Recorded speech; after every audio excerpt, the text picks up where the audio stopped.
Hi, hello guys. Today I am talking about Payal Khan murder case. 1 नवंबर 2018 की शाम लगभग 5:30 बजे की बात है। 22 साल की पायल अपनी मां गजाला से कहकर गई थी कि वो अपनी सहेली के साथ शॉपिंग करने जा रही है, 1-2 घंटों में लौट आएगी। उत्तर प्रदेश के रामपुर इलाके में रहने वाले शाहनवाज की बेटी जैनब उर्फ पायल बहुत ही समझदार और पढ़ी लिखी लड़की थी। वो अकेली बाजार जाती रहती थी। घर वालों को उसकी तरफ से कोई भी चिंता नहीं थी, इसलिए उसकी मां गजाला ने इसके अकेले जाने पर कोई भी एतराज नहीं किया। पायल को घर से गए हुए 2 घंटों से ज्यादा हो चुके थे, लेकिन वो अभी तक घर वापस नहीं लौटी। माँ ने इसका नंबर मिलाया तो इसका फोन स्विच ऑफ था। माँ को चिंता होने लगी कि रात के 8 बज गए हैं और पायल अभी तक घर नहीं लौटी और इसका फोन भी बंद है। वो कौन सी ऐसी चीज खरीदने गई है जो उसे इतनी ज्यादा देर लग गई। वो जिस सहेली के साथ जाने को कहकर गई थी उसका नंबर भी उनकी माँ के पास मौजूद नहीं था, इसलिए उनको समझ नहीं आ रहा था कि इतनी रात को वो अपनी बेटी को कहाँ ढूंढे। गजाला ने फोन करके जानकारी अपने पति शाहनवाज को दी तो वो भी घर वापस आ गए। तब तक रात के 10 बज चुके थे। उन्होंने अपने तौर पर भी बेटी को ढूंढा, लेकिन कहीं से कोई भी जानकारी नहीं मिली, तो वो भी बहुत ज्यादा परेशान हो गए। उन्होंने फोन अपने रिश्तेदारों में भी किए, लेकिन बेटी वहाँ भी नहीं पहुँची थी। मोहल्ले में जवान बेटी के गायब होने के बारे में नहीं पूछा, क्योंकि इससे उनकी ही बदनामी होती। वो बेटी के बारे में सोच कर बहुत ज्यादा परेशान थे, क्योंकि रात काफी हो चुकी थी। उन्होंने सोचा अगले दिन वो उसे तलाशेंगे। बेटी की चिंता में शाहनवाज और उनकी पत्नी को रात भर नींद नहीं आई। रात भर उनके दिमाग में बेटी को लेकर तरह तरह के ख्याल आते रहे। 2 नवंबर को शाहनवाज अपने परिवार के साथ मिलकर पूरा दिन बेटी को ढूंढते रहे। वो ढूंढते ढूंढते थक गए और घर वापस लौट आए। बेटी के बारे में कोई खबर न मिलने पर गजाला का रो रो कर बुरा हाल हो गया था। उनकी आंखें भी सूज गई थी। परिवार वालों की सलाह पर शाहनवाज ने पुलिस में रिपोर्ट दर्ज करवा दी कि उनकी बेटी गुमशुदा है। शाहनवाज की रिपोर्ट पर पुलिस ने जैनब उर्फ पायल की गुमशुदगी रिपोर्ट दर्ज कर ली। पायल का बड़ा भाई रहील खान, जो कि अपने बिजनेस के काम से मुंबई गया हुआ था, जब उसे अपनी बहन के गायब होने की खबर मिली तो वो बहुत ज्यादा परेशान हो गया। रहील खान ने जहांगीर को फोन करके छोटी बहन के बारे में पूछा तो जहांगीर ने बताया कि उसे पायल के बारे में कुछ भी नहीं पता, और जब उससे हमारा रिश्ता ही खत्म हो चुका है तो पायल से हमें क्या वास्ता। जहांगीर ने धमकी भरे लहजे में उससे कहा कि अब तुमने मुझे फोन कर दिया, लेकिन आगे से फोन किया तो अंजाम बहुत बुरा होगा। रहील रामपुर वापस लौट आया और सीधा पुलिस स्टेशन में चला गया। उसने शक जताया कि शहर के ही रहने वाले जहांगीर और जहांगीर के 2 दोस्त अमरोज और प्रभजीत उर्फ सागर का उसकी बहन को गायब करने में हाथ हो सकता है। पुलिस ने रहील से इस आरोप की वजह पूछी तो रहील ने बताया कि उसकी बहन पायल जहांगीर से प्यार करती थी। इतना ही नहीं, वो उसके साथ शादी करने पर तुली हुई थी, जबकि पायल और माँ के अलावा घर के सभी लोग जहांगीर से शादी कराने के खिलाफ थे, और माँ की वजह से ही घर के लोग ना चाहते हुए भी जहांगीर के साथ शादी करवाने के लिए तैयार हो गए थे। मार्च 2016 में पायल और जहांगीर की मंगनी हो गई थी। मंगनी के बाद पायल कभी कभार जहांगीर के साथ बाजार घूमने चली जाती थी। सब कुछ ठीक चल रहा था। हम लोग पायल की शादी की तैयारी में जुटे हुए थे, और 2 महीने पहले जहांगीर के पिता ने हमारे अब्बू को फोन करके बताया कि मेरे बेटे जहांगीर को आपकी लड़की पसंद नहीं है, जिसकी वजह से हम रिश्ता तोड़ रहे हैं। रिश्ता टूटने पर हमारे परिवार की समाज में बहुत ज्यादा बदनामी हुई। पायल ने इसके बारे में जहांगीर से पूछा तो उसने बताया कि उसके सामने एक ऐसी मजबूरी है जिसकी वजह से वो उससे शादी नहीं कर सकता, लेकिन वो पहले की तरह इससे प्यार करता है। जहांगीर ने मजबूरी तो नहीं बताई, लेकिन पायल जहांगीर को दिलो जान से चाहती थी। वो इस बात का पता लगाने में जुट गई कि आखिर जहांगीर ने उससे मंगनी क्यों तोड़ी।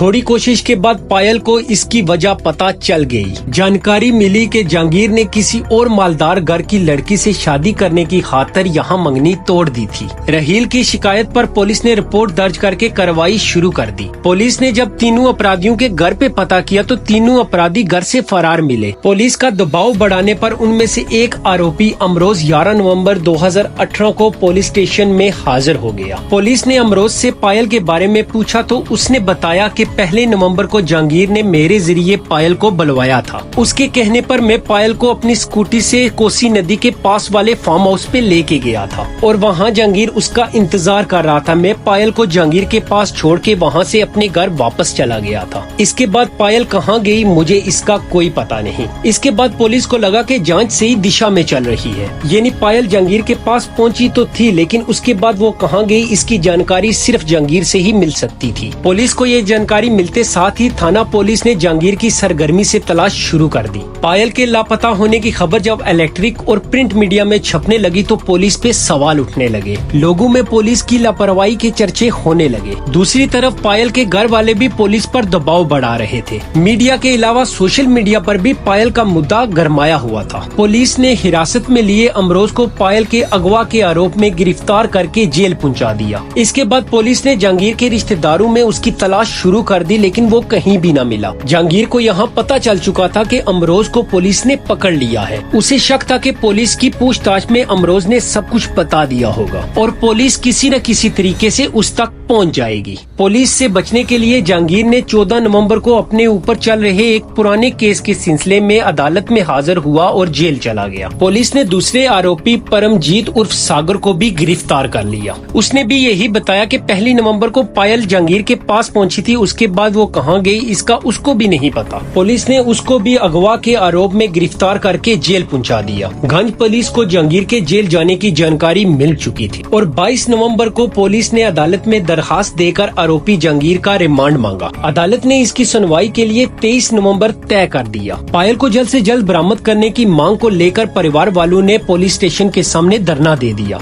एसपी साहब ने शाहनवाज और उसके घर वालों को भरोसा दिया कि उनकी जांच सही दिशा में चल रही है और जल्द ही पायल के बारे में जानकारी मिल जाएगी। 23 नवंबर को अदालत में जहांगीर को पुलिस रिमांड में भेजने के मामले में सुनवाई हुई। अदालत ने जहांगीर को 25 नवंबर से 4 दिन के लिए रिमांड पर रखने का आदेश दिया। पुलिस ने रिमांड में जहांगीर से पायल के बारे में पूछताछ की तो उससे पता चला कि वो अजमेर में है। पुलिस की एक टीम जहांगीर को लेकर अजमेर चली गई। अजमेर में जहांगीर पुलिस को इधर उधर घुमाता रहा। वो अपने साथ 4 वकीलों को भी लेके गया था। पुलिस को जब पता चला कि वो झूठ बोल रहा है तो पुलिस ने धमकी दी कि पायल को गायब कराने में तुम्हारे घर वालों का भी हाथ है तो थाने जाकर सभी घर वालों से पूछताछ की जाएगी। पुलिस की इस धमकी से जहांगीर डर गया और उसने मान लिया कि वो पायल की हत्या कर चुका है। उसने ये भी बताया कि उसने पायल की लाश के टुकड़े करके कोसी नदी के किनारे ही दफन कर दिए हैं। ये जानकारी मिलते साथ ही 26 नवंबर की रात पुलिस कोसी नदी के किनारे पहुंच गई। उसकी निशानदेही की जगह पायल की लाश मिली जो 3 टुकड़ों में बटी हुई थी। जहांगीर ने बताया कि इसने पायल की हत्या 1 नवंबर को ही कर दी थी। पायल की बॉडी गल चुकी थी और उसकी गर्दन भी अलग थी और धड़ भी 2 हिस्सों में बटा हुआ था। घर वालों ने इसकी शिनाख्त चप्पल और कपड़ों से की। पुलिस ने जरूरी कार्रवाई के लिए लाश के टुकड़े पोस्टमार्टम के लिए भेज दिए। इसके अलावा जहांगीर की निशानदेही पर कत्ल में इस्तेमाल की गई कुल्हाड़ी और गड्ढा खोदने के लिए इस्तेमाल किया बावड़ा भी बोसे के ढेर से बरामद कर लिया गया। 27 नवंबर 2018 को एसपी साहब ने एक प्रेस कॉन्फ्रेंस करके इस केस के खुलासे की घोषणा की। जहांगीर से पूछताछ के बाद पायल की हत्या की जो कहानी सामने आई वो इस प्रकार थी। पायल रामपुर के शाहनवाज की बेटी थी। बेटी के अलावा शाहनवाज के 3 बेटे भी थे। यानी पायल 3 भाइयों की लाडली थी। 1 नवंबर 2018 को पायल अपनी मां गजाला के साथ बैठी थी जब उसके मोबाइल पर उसके प्रेमी के दोस्त अमरोज का फोन आया। अमरोज ने पायल को बताया था कि उसके प्रेमी जहांगीर ने उससे कोई जरूरी बात करने के लिए उसको बुलाया है। जहांगीर का नाम सुनते ही पायल खुशी से पागल हो गई। उसके हाँ करते ही अमरोज ने उससे कहा कि वो स्कूटी लेकर उसके घर के नजदीक पहुंच जाएगा। वहां से उस स्कूटी पर बिठाकर जहांगीर के पास पहुंचा देगा। फोन पर बात करने के बाद पायल ने अपनी मां से झूठ बोलते हुए कहा कि वो सहेली के साथ शॉपिंग करने के लिए जा रही है और वो 1 या 2 घंटों में लौट आएगी। मां ने इजाजत दे दी। वो जल्दी से कपड़े पहनकर तैयार होगी। कुछ देर में अमरोज उसके घर के नजदीक पहुंच गया। उसने फोन करके पायल को ये बात बता दी। तब तक पायल भी तैयार हो चुकी थी। वो घर के बाहर आ गई। अमरोज उसे स्कूटी पर बिठाकर कोसी नदी के पास जहांगीर के फार्म हाउस पर ले गया। जहांगीर का नौकर निसार वहाँ पहले से ही मौजूद था जो कि बिहार का रहने वाला था। उसी वक्त जहांगीर का एक दोस्त परमजीत उर्फ सागर भी वहाँ आ गया। जहांगीर ने पायल से बोला, तुमने अच्छा नहीं किया। तुमसे रिश्ता टूटने के बाद मेरी मंगनी रामनगर की जानवी के साथ हो गई थी। मेरे बारे में उल्टा सीधा बोल के तुमने मेरा और तुम्हारा रिश्ता टूटने की बात वहाँ बता दी। इतना ही नहीं, तुमने मेरे खिलाफ उसे भड़काया भी।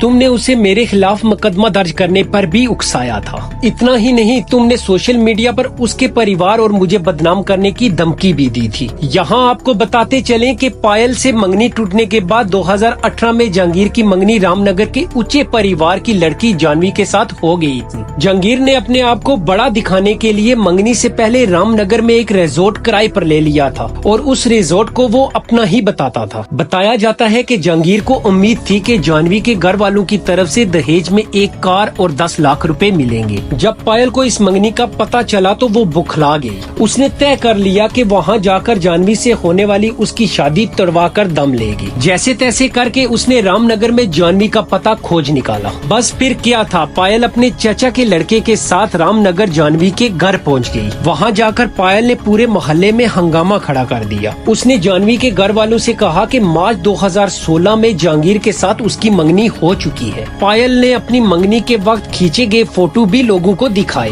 उसने ये भी कहा कि मेरी मंगनी के बाद भी जहांगीर ने कई लड़कियों के साथ मंगनी की है, वो बहुत ज्यादा लालची इंसान है। इसके बाद जानवी के घर वालों ने भी जहांगीर से अपनी बेटी की मंगनी तोड़ दी। जानवी के घर वालों ने पायल से कहा कि हमें नहीं पता था कि जहांगीर इतना बड़ा लालची और चालाक है। जब जहांगीर को ये सब कुछ पता चला कि पायल ने जानवी के घर वालों को सब कुछ बताकर जानवी के साथ होने वाली मंगनी तरवा दी है, तो वो बहुत ज्यादा गुस्सा हुआ। उसने पायल को सबक सिखाने की ठान ली। उधर पायल को यकीन था कि जानवी के साथ रिश्ता टूटने के बाद जहांगीर का झुकाव इसकी तरफ हो जाएगा, क्योंकि पायल अभी भी अपने दिल में जहांगीर को ही बसाए हुए थी। जहांगीर ने पायल को मारने का प्लान बना लिया था, इसीलिए उसने पायल को बार बार फोन करके नजदीकियां बनाना शुरू कर दी थी, जिससे पायल उसके जाल में फंसती गई। इसी प्लान के तहत 1 नवंबर को जहांगीर ने अपने दोस्त अमरोज की मदद से पायल को अपने फार्म हाउस पे बुलाया था। जहांगीर ने एक बार फिर उसे समझाया, अब भी कह रहा हूँ, तुम मेरे रास्ते से हट जाओ। मैं तुमसे वादा करता हूँ कि पहले मैं जानवी के साथ शादी कर लूंगा, उसके बाद तुमसे निकाह कर लूंगा। पायल उसकी इस बात से सहमत नहीं हुई। वो जहांगीर को कह रही थी कि मेरी मंगनी तुमसे हुई है, इसलिए तुम जानवी को भूल जाओ। पायल अपनी बात पे अड़ी रही। इस दौरान गर्मा गर्मी में बात इतनी बढ़ गई कि जहांगीर ने पायल को पकड़ के जमीन पे गिरा दिया। जहांगीर अपने दोनों हाथों से उसका गला दबाने लगा और उसको मौत के घाट उतार दिया। जहांगीर को इतने पर भी संतोष नहीं हुआ। उसने अपने नौकर नसार, दोस्त अमरोज, परमजीत उर्फ सागर के साथ मिलकर पहले से लाई हुई कुल्हाड़ी से धड़ को सर से अलग कर दिया और फिर धड़ को 2 हिस्सों में काट डाला। फिर चारू ने कोसी नदी के किनारे गड्ढा खोदकर पायल के तीनों टुकड़ों को दबा दिया। जहांगीर ने पुलिस को ये भी बताया कि हत्या के बाद इसकी जानकारी उसने अपने पिता ताहिर खान और अपने चचेरे भाई दानिश को दी थी। जबकि पुलिस ने जहांगीर खान के पिता से पूछताछ की थी तो इसने ये बताया था कि जब से जहांगीर का रिश्ता खत्म हुआ है, हमारा उनके साथ कोई वास्ता नहीं है। पुलिस ने जहांगीर से पूछताछ के बाद उसे भी कोर्ट में पेश करके जेल भेज दिया। पुलिस इन्वेस्टिगेशन में 3 नाम और पुलिस की निगाह में आए। ताहिर खान, दानिश खान और नौकर निसार, ये तीनों आरोपी भी अपने ठिकानों से गायब हो गए थे। जब ये तीनों नहीं मिले तो पुलिस ने इनके खिलाफ गिरफ्तारी वारंट जारी कर दिया। पुलिस इस मामले की तफ्तीश कर रही है और एसपी साहब ने नौकर निसार पर 20 लाख रुपए का इनाम रख दिया है। ओके गाइज, मिलते हैं आपके साथ अगली कहानी में। तब तक अपना और अपने परिवार वालों का ख्याल रखिए।